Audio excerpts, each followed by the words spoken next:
पाठ 6 भौतिक राशियों का मापन। चित्रों में दिखाई गई विभिन्न वस्तुओं तथा पदार्थों का मापन किस प्रकार किया जाता है।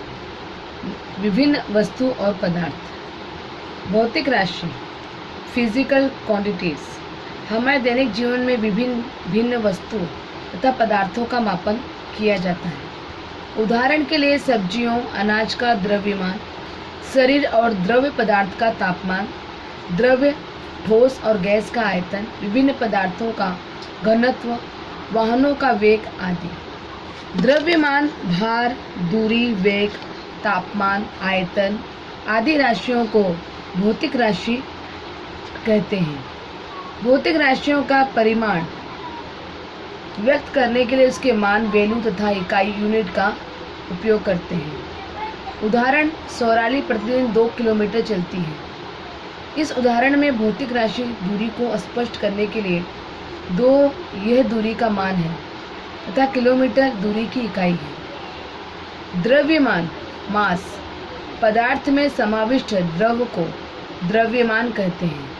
पदार्थ में प्राकृतिक रूप से स्थित परिवर्तन का विरोध करने का गुणधर्म अर्थात जड़त्व होता है। द्रव्यमान पिंड के जड़त्व का गुणात्मक माप है। द्रव्यमान जितना अधिक होता है, जड़त्व उतना ही अधिक होता है। द्रव्यमान अदिश राशि है, विश्व में कहीं भी जाने पर वह बदलता नहीं है। द्रव्यमान तथा भार ये दोनों विभिन्न राशियां हैं। द्रव्यमान का ग्राम या किलोग्राम इकाई में मापन किया जाता है। दुकानदार के 2 पलड़ों के तराजू का उपयोग कर हम 2 द्रव्यमानों की तुलना करते हैं।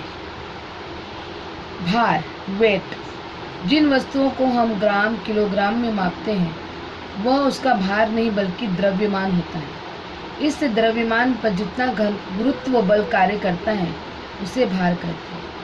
किसी पिंड को पृथ्वी जिस गुरुत्वाकर्षण बल से अपने केंद्र की ओर आकर्षित करती है उसे उस पिंड का भार कहते हैं।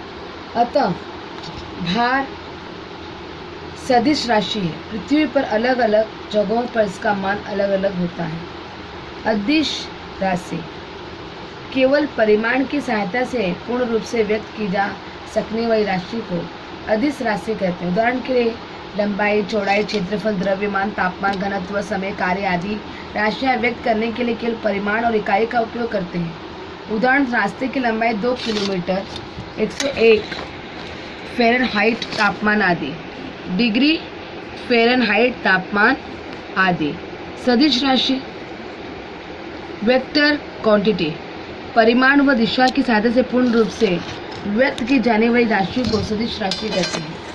विस्थापन, वेग सदिश राशियां हैं। उदाहरण, 20 किलोमीटर विस्थापन उत्तर दिशा में, मुंबई की दिशा की ओर आकाश में 500 किलोमीटर प्रति घंटे के वेग से उड़ता हुआ विमान। पिंड का भार ध्रुव पर अधिक तथा विषुवत वृत्त पर कम क्यों होता है?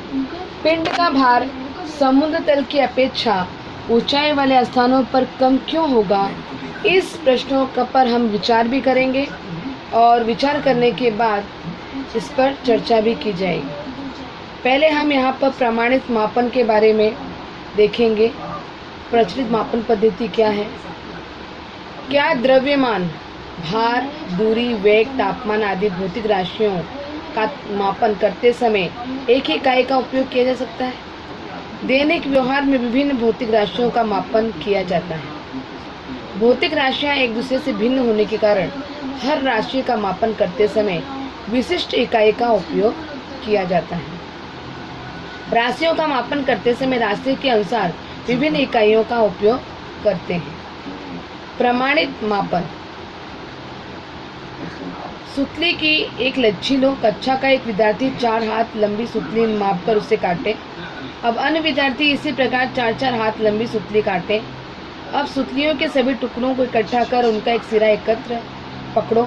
माप कर देखो कि सभी टुकड़े समान लंबाई के हैं क्या? क्या परिणाम मिला? कक्षा की किसी एक बेंच की लंबाई तुम और तुम्हारे मित्र अपने अपने बित्ते से मापो।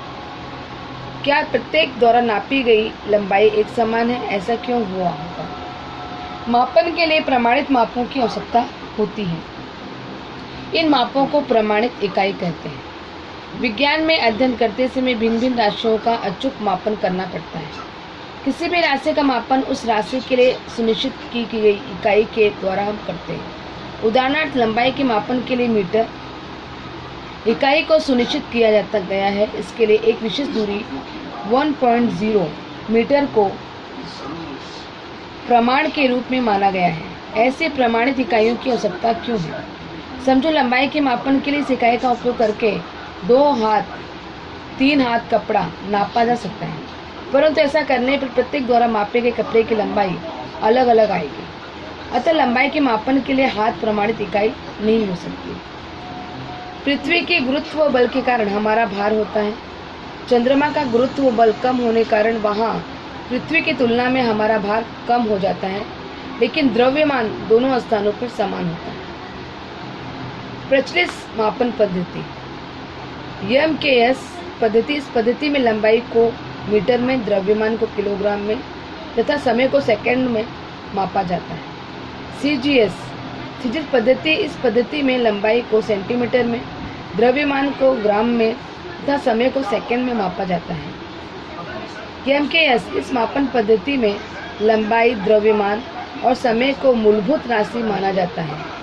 इनका उपयोग करके अन्य राशियों का मापन किया जाता है।